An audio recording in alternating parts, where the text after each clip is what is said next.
The crystal chandeliers glimmered above my head like frozen fireworks, casting their cold reflections onto the polished marble floor of the Grand Lexington Hotel in downtown Chicago. The room smelled of money and ego, colognes too sharp, champagne too expensive, and conversations too calculated. I hadn't been back in this world for years, and yet, standing at the entrance of my father's 60th birthday gala, I felt like I had never left the suffocating familiarity of it all. But it wasn't the luxury or the faces that made my heart stop. It was the name tag waiting for me at the reception table. Emily Carter, the family disappointment. Printed in sleek, tiny serif font. No emotion. No irony. Just facts, apparently. The plastic card sat there, smug and indifferent, like it had every right to exist. I stared at it for a long moment, hoping my eyes had read it wrong. I blinked. Once. Then again. Still there. Still cutting. Still cruel. I could feel the blood drain from my face as my fingers hovered above it. Behind me, laughter erupted. Sharp, familiar, and unmistakably deliberate. I didn't need to turn around to know it came from Vanessa, my father's wife, the woman who made sure I was always reminded of where I stood in this family, on the outside. I looked up slowly and met her eyes across the room. She held a glass of white wine. Her lips curved in a smirk that barely pretended to be polite. Her perfectly styled blonde hair caught the chandelier's light, as did the diamonds on her wrist. Her expression was satisfied. She had won something again. My hand trembled as I picked up the name tag, the plastic cold against my skin. A part of me wanted to snap it in half, to throw it on the marble floor and let the sound shatter the silence. Another part wanted to march over to Vanessa and pour her overpriced wine down her gown. But I knew better. This game had rules, and I had learned them the hard way. Vanessa always provoked in public, but if I reacted, even once, I'd be labeled the unstable one, the bitter daughter, the disappointment, just as she had written. So I smiled, small and steady, then placed the name tag back on the table. Not because I accepted it, no, but because in that moment I understood something deeper. I wasn't just putting down a name tag. I was putting down the last ounce of patience I had for this farce. I stepped past the table, head high, and walked into the lion's den. The ballroom was already full of people, politicians, CEOs, my father's old golf buddies, and new protégés. Everyone looked as if they had stepped out of a catalog. Silk gowns, tailored tuxedos, fake smiles. I moved through the crowd like a ghost, unnoticed. No one offered a greeting. No one even turned. That was fine. I wasn't here to be seen. Not yet. At the center of it all stood Richard Carter, my father. Tall, silver-haired, charming in that politician sort of way. He was surrounded by guests, holding court like a king among loyal subjects. To his left was Brielle, Vanessa's daughter, going on about her promotion at some glossy marketing firm. On his right stood Chase, her golden boy, boasting about his firm's latest deal, his tone dripping with pride. They were perfect, polished, and loud, and he beamed at them like they were everything he had ever dreamed of. Then his eyes drifted to me, just for a single second, and in that fleeting glance I saw it. Not joy, not welcome, just disapproval, and then disinterest. He turned away before I could even raise my hand, as if I didn't matter, as if I had never mattered. I let out a quiet laugh, dry, bitter. What had I expected? A warm embrace? My dear daughter, I'm so glad you're here. That version of him had died with my mother. The man before me now was nothing more than a mask built on ambition, curated family photos, and convenient narratives. I walked over to the drink table and took a glass of champagne from a passing waiter. The stem felt fragile between my fingers, but I didn't let them see my hand shake. I wouldn't give them that. I wouldn't let them know that it still hurt, that I still cared, because I didn't come here to be accepted. I came here to say goodbye. I wasn't always the disappointment. There was a time, brief and warm, when I was everything to someone. Her name was Margaret, my mother. She had soft hands and a voice like quiet summer rain. She used to call me her little warrior because even as a toddler I never backed down from anything, not even the playground bullies. She'd say it with pride in her eyes and a gentle laugh that made me believe I could take on the world. My earliest memories are filled with the scent of cinnamon rolls baking in our tiny Minneapolis kitchen, with the clink of teacups on rainy afternoons, and with the way her arms wrapped around me during thunderstorms. I used to believe that love like that could never disappear, that it was the kind that stayed, the kind that outlasted even time. But I was wrong. When I was 10, cancer came like a thief in the night. It stole her slowly, not all at once. First her energy, then her smile, and eventually her voice. The last time I heard her say, "I love you," was in a hospital room where the walls smelled like bleach and the machines beeped like they were counting down to goodbye.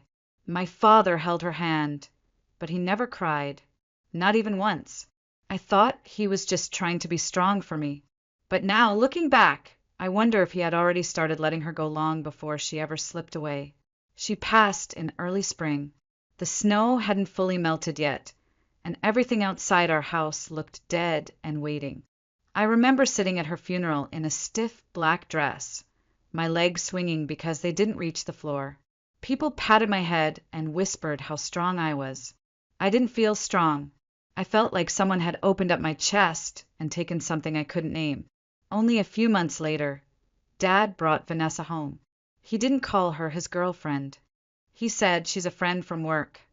But friends don't stay overnight. Friends don't slowly start replacing the photographs in the hallway.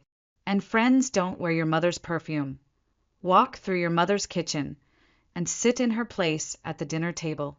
The first time Vanessa met me, she bent down in her pristine ivory coat and hugged me with the enthusiasm of someone being watched. "We're going to be such a happy family, Emily," she said, her voice honeyed and bright. "We're going to love each other so much." I believed her. God help me, I wanted to believe her. But love, I learned, has terms and conditions in some households. It started small. She'd forget to make a plate for me during dinner parties. She'd call me Margaret by accident, then correct herself with a laugh that never reached her eyes. She bought clothes for her children, Brielle and Chase, and told me mine still fit just fine. She never yelled, never cursed. Her cruelty came in smiles and softness, always just enough to seem harmless. My father? He said nothing. He watched it all in silence and called it adjusting. By the time I was 11, I had learned to eat dinner quietly, to excuse myself early, to stop asking for bedtime hugs. I remember standing by the window once, watching the rain pour, and hearing Vanessa tell my father in the kitchen, "She's just acting out. It's normal grief. She'll grow out of it." But I didn't grow out of it. I grew around it, like vines twisting around broken wood. My grief didn't shrink. It settled, and in its place came a quiet understanding. I was no longer the center of my father's world. I was not even on the map.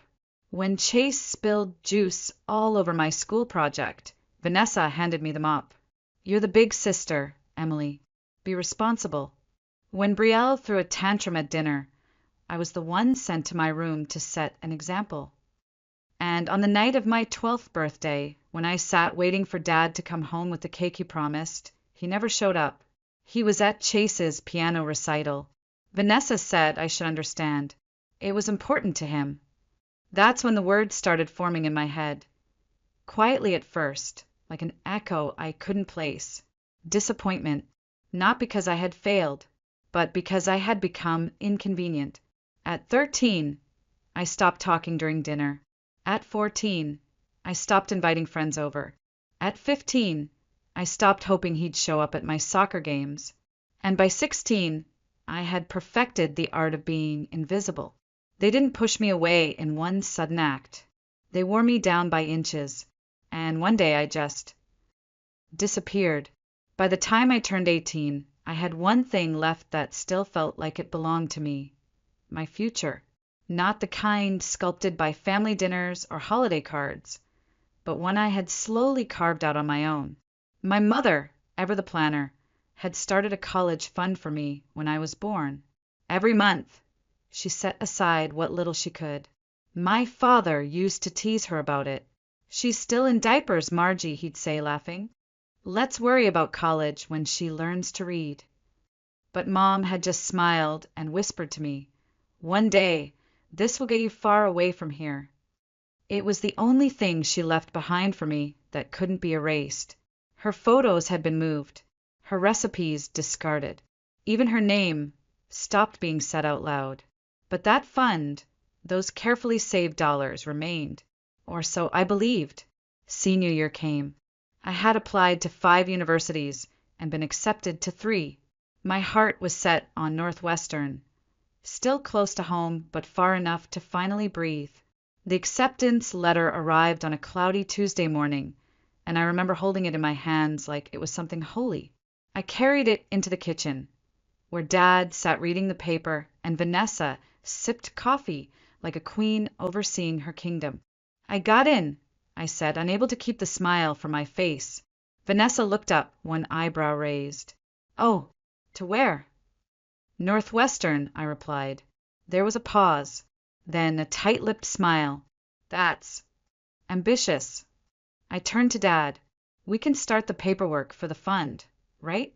The tuition deposit is due in 2 weeks." His paper rustled as he folded it slowly.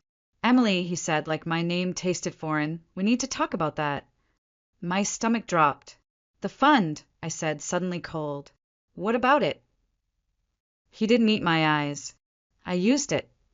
It took a second for the words to land. "Used it?" I repeated. He nodded, calm as ever. Chase needed help with his tuition.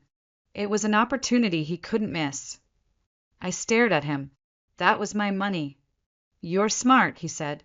"You'll get scholarships. You're resourceful, Emily. You always were." I felt the walls tilt. I backed up a step, as if physical space could protect me from betrayal. "Mom saved that for me," I whispered. "Every month. For me." Vanessa set her cup down, her voice syrupy as ever. "College is expensive, sweetheart. Sometimes we have to make choices that benefit the family as a whole." But I wasn't part of the family, not in the way they meant it. I walked out of that room without another word, walked straight to my bedroom, packed a single suitcase, and never looked back. There was no dramatic shouting, no final confrontation, just silence, the kind that fills a grave. I left that house with exactly $87 to my name. No plan, no safety net, just the stubborn, hollow certainty that if I didn't leave now, I never would. I took a night bus out of Minneapolis and landed in a town that smelled like diesel and desperation. I found a job waitressing at a diner off the highway and rented a room above someone's garage. I spent the first few nights sleeping with one hand on my wallet and the other clutching my acceptance letter like a lifeline. I deferred enrollment for a year to save up. I worked double shifts, cleaned motel bathrooms, took night classes at a community college to keep my momentum. I didn't ask for help. I didn't call my father. I didn't even cry. My grief had long since turned to something else, something colder, more useful. Anger can eat you alive, but if you hold it just right, it can light the path ahead. When I finally stepped onto Northwestern's campus as a freshman, I carried more than books in my backpack. I carried every night I'd gone to bed hungry, every shift where customers snapped their fingers at me like I wasn't human, every scar they gave me without lifting a hand. I carried them all, and I walked forward anyway. Freedom didn't feel like fireworks. It felt like silence. I moved through my early 20s like someone trying to rebuild a house from ashes, brick by painstaking brick. There was no applause, no warm meals waiting at home, no safety nets, just a relentless rhythm of work, study, sleep, repeat. Some nights, I couldn't remember what my own voice sounded like. Other nights, I was so tired I ate instant noodles standing up because I was too exhausted to sit down. But I kept going. I took on 3 jobs to cover rent and tuition. I cleaned offices after hours, tutored underclassmen in writing, and worked weekends at a bookstore where the heater barely functioned in winter. I rented a one-room apartment that creaked with every step and flooded when it rained. I shared walls with people I never met, heard arguments I never saw, and spent birthdays with no candles, no calls. Still, I never once considered going back. There were moments when the bitterness tried to creep in, like when I passed other students whose parents sent them care packages, who called home when they got sick, who had someone cheering in the crowd when they crossed the graduation stage. I had none of that, but I also had no illusions left. The people who should have stood beside me had made their choice a long time ago. I was never really part of their picture, just a smudge they tried to paint over. I channeled all of it, every scar, every cold night, every dismissive look, into building something they couldn't touch. By 24, I had completed my degree in human-centered design. Not only did I graduate, but I finished top of my class. A professor I once tutored in grammar became my mentor and helped me land my first freelance contract with a small tech startup. From there, I taught myself business basics through free online courses, attended every networking event I could afford, and slowly turned side gigs into steady clients. 1 year later, I registered my own business, Carter Design Studio. I almost changed the name, but part of me wanted to keep it, not to honor them, but to reclaim it, and I didn't stop there. I reinvested every dollar I earned. I learned how to pitch, how to fail, how to stand up again. I made mistakes. I trusted the wrong people once or twice, but I kept learning. I kept rising. Eventually, I hired my first employee, then a second. And within 3 years, I was running a boutique UX/UI firm that serviced clients from coast to coast. No investors, no seed money, no support system. Just grit, just me. And yet, even with all of that, no one from my family ever called. No text, no email, not even a polite Christmas card with an obligatory, "Hope you're doing well." I wasn't surprised. I didn't expect it. But that kind of silence carves its own kind of scar. Because even when you no longer need them, some part of you still remembers what it felt like to be needed, to be loved, to be someone's daughter. But that part of me had grown quieter over time. Not gone, just small. What I didn't realize back then was how closely they were still watching. Not in support, but in silence. Like critics waiting for a stumble. Each success I posted on LinkedIn, each feature in a design blog, Vanessa and her children saw them all. They never acknowledged it publicly, but mutual contacts told me enough. "Oh, your stepmother mentioned your company at a dinner once," one old acquaintance had said. She seemed surprised, actually. Said she didn't know you were doing real work. Real work. That phrase always came back, didn't it? To them, what I did didn't count unless it had a title they recognized, unless it came with a business card that said vice president or a job at a firm they'd heard of. Freelance, startup, founder, those words didn't mean success to them. They meant failure to fit into their mold. But I didn't build my life to impress them. I built it to save myself.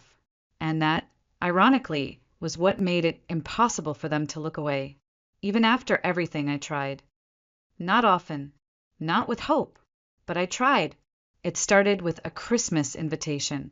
A neatly folded card arrived in my inbox 3 years after I started my company.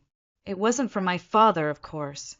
It came from one of my aunts, one of those well-meaning relatives who always said things like, "Don't let the past ruin the family," as if the past was some rogue wave instead of a repeated choice. She wrote, "Your dad would love to see you. Everyone misses you." It was a lie.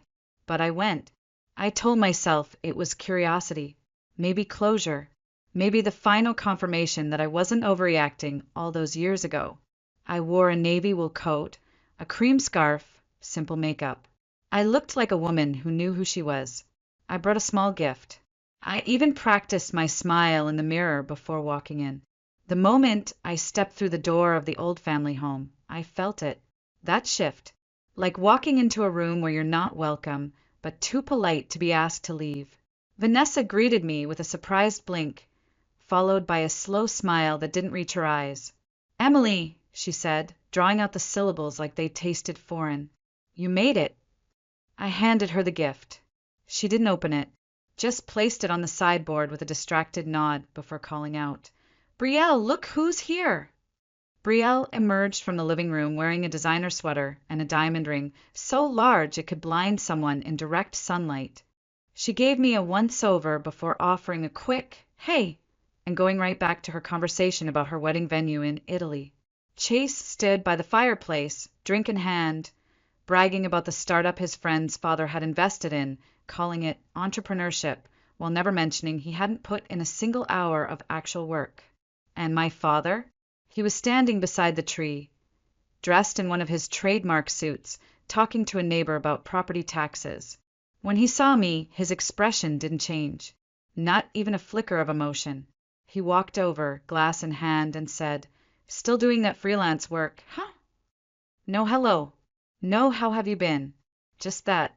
I smiled politely, the way you do when someone insults you to your face and expects you to thank them for it. "Actually," I said, "I run a UX design studio. We just closed a contract with a Fortune 500 company." He raised his eyebrows mildly. "Well, I suppose that's something. But if you ever want a real career, I know some people." A real career. There it was again. To him, success was a suit, a desk in a building with glass walls, a title printed on a corporate letterhead. He couldn't see past that. Wouldn't see past that. I could build an empire, and it still wouldn't be enough, because it wasn't his way. That night I left early. I didn't say goodbye. I walked out into the snow without looking back. But the invitations kept coming. Birthdays, anniversaries, Brielle's engagement party, Chase's graduation. Always the same script. Always the same coldness, dressed in polite conversation. Each time I returned, I told myself I was stronger now, that I wouldn't let them touch me, but somehow it still stung. Because no matter how far I had come, they only saw who I used to be. The quiet girl in the corner, the extra place setting at the table, the daughter who didn't quite belong. They never once asked how I'd survived, how I'd built something from nothing, how I'd paid for every textbook, every dentist appointment, every month of rent on my own. No one wanted to hear that story, because to hear it would mean admitting they'd been wrong. So I stopped going. I blocked Vanessa's number. Let Brielle's messages sit unread. When a cousin texted to ask why I wasn't coming to Chase's promotion party, I typed 3 words and never hit send. Because I'm done.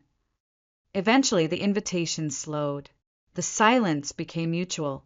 And for a while I thought that was the end of it. Until the gala. My father's 60th birthday. The night that name tag appeared. The night they finally realized I wasn't just the daughter they'd discarded.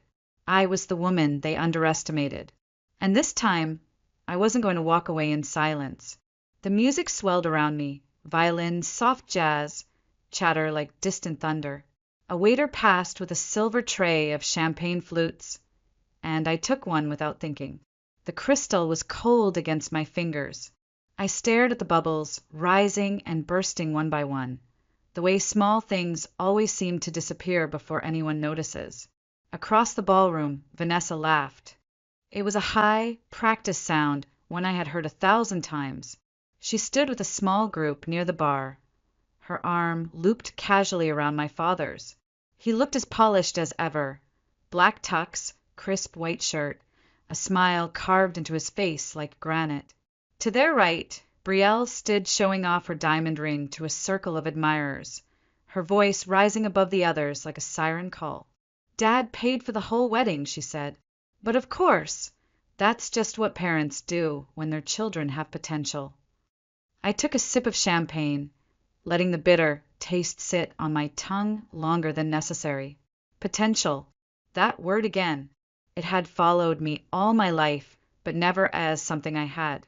Only something I lacked. A standard I failed to meet. A justification for why they gave everything to Brielle and Chase, and left me to claw my way up from nothing. And yet here I was. Not broken. not bitter, standing taller than ever. I heard the clink before I saw who did it, a gentle tap of crystal against glass, the signal that a speech was coming. A hush fell over the room as my father stepped forward, raising his glass. "Thank you all for coming," he began, voice smooth, steady. 60 years. It's a strange milestone. Makes a man reflect. Polite laughter. A few cheers. He thanked Vanessa. He praised Brielle. He toasted Chase's recent promotion. Then he looked around and said, almost as an afterthought, "And thank you, Emily, for joining us as well. No quorums. No pride. Just inclusion for formality's sake." I raised my glass slightly in response, keeping my expression unreadable. He moved on quickly, as if hoping no one noticed how little he'd said. But I noticed. They all did. And for the first time in years, I wanted them to. So when the speech ended and the music began to swell again, I stepped forward. At first, no one reacted. Just a few curious glances. Then, slowly, the room quieted again as people turned to look at me, an interruption they hadn't expected. I didn't raise my voice. I didn't need to. "I just wanted to say a few words," I said, calm, collected. "It's not every day you attend the birthday of the man who taught you everything you needed to know about disappointment." There was a flicker, just a flicker, in my father's eyes. I held my glass delicately, letting the stem turn slightly between my fingers. "He taught me early," I continued, "that love has conditions, that silence speaks louder than words, that sometimes being invisible in your own home is far more painful than any insult." Someone in the back shifted uncomfortably. "I used to think," I said, "that if I worked hard enough I'd earn my place here, that maybe one day he'd be proud of me." I chased that idea like a child chases fireflies, desperate, hopeful, blind. Vanessa's smile had vanished. Brielle looked confused. Chase, well, he looked bored. I smiled just a little, but then I realized I was never supposed to belong here. This family never left a seat at the table for me, so I built my own. Now there was silence, dense, heavy, charged. I looked at my father straight in the eye. "You used the money my mother saved for me to fund Chase's tuition. You told me I was resourceful, that I'd figure it out. And you know what? You were right." I took a slow sip, then lowered the glass. "I did figure it out. Without your help. Without this family. Without a single ounce of support. I put myself through school. I built a company. I created a life worth being proud of." I looked around the room, and none of you noticed, because none of you ever looked. My voice didn't tremble. Not once. Tonight, I walked in here expecting nothing. But someone, I glanced toward the reception desk, decided to give me a gift. A murmur swept through the crowd. Some had seen the name tag. Most hadn't. I stepped closer to my father. Not angry, not wounded, just done. "The family disappointment," I said softly. "That's what it said." He blinked. I smiled, cool and steady. "But I'm not disappointed anymore. Because to be disappointed, I'd have to expect something from you. And I don't." I raised my glass once more. "Happy birthday, Dad. And congratulations to everyone here." I paused, letting the moment stretch, letting them lean forward, breath held. "Because this is the last time any of you will ever see me." I turned, walked off the stage, and didn't look back. Behind me, the silence cracked like ice. I didn't hear the applause. There was none. The only sound that followed me out of that ballroom was the muted echo of my own footsteps across polished marble floors. The music had stopped. The laughter had died. And for the first time in that family's perfectly orchestrated performance, there was no script left to follow. I didn't rush. I walked calmly to the coat check, returned my glass half full of champagne, and stepped out into the cold night. Chicago wind bit at my cheeks, sharp and honest. The city moved on, unaware of the storm I had just left behind. That felt strangely fitting. I slid into the front seat of my car and sat in silence, hands resting on the steering wheel. The engine hummed to life, but I didn't drive. I just sat there, watching the hotel's glowing entrance, the shadows moving behind tall windows. Somewhere inside, they were still reeling. Vanessa would be whispering to someone, trying to regain control. Chase might already be pretending nothing happened. Brielle probably needed a drink. And my father, he would be standing exactly where I left him, stunned. He wouldn't run after me. That was never his style. But later, much later, the phone rang. I let it ring. Then came the text. Emily, come back. We need to talk. I stared at the screen until it dimmed. I didn't respond. There was nothing left to say. The next morning, I woke up in my apartment to sunlight pouring through the windows like a quiet blessing. It wasn't big. It wasn't fancy. But it was mine. Every inch of it bought with effort, with late nights and early mornings and long stretches of aching silence. And finally it felt like peace. No more fake smiles. No more carefully phrased insults. No more pretending. I made coffee just the way I liked it. Dark, no sugar, a splash of oat milk. I opened the windows, let the city noise drift in like music, and sat down at my desk. Another text came, this time from Brielle. I didn't know they'd do that. I'm sorry if you were offended. If you were offended. I deleted the message without reading the rest. A few days passed, then a week, then two. Another call. My father again. I answered it this time. Not because I wanted to talk, but because I wanted it to end. His voice was tired, softer than usual. Emily, I don't want this to escalate any further. I said nothing. You're still family. That word again. Family. I closed my eyes. No, dad. I was family. Past tense. A pause. Then he said, You're overreacting. And that was it. That was all I needed to hear. I didn't shout. I didn't cry. I simply said goodbye and ended the call. There would be others who disagreed with me. Relatives who would say, But he's your father, as if biology were a free pass for betrayal. As if blood meant belonging. But I knew better. Sometimes love has nothing to do with DNA. And sometimes cutting someone out of your life isn't cruelty. It's survival. A few months later, my company landed a contract with a national healthcare provider. The press release was shared across every platform. A reporter reached out for an interview. I declined. I didn't need recognition. I didn't need headlines. All I wanted finally was quiet. And I had it. Now, when I think of my father's face at that party, frozen, pale, lips parted mid-reaction, I don't feel pride. I don't feel anger. I feel something simpler. Something lighter. Closure.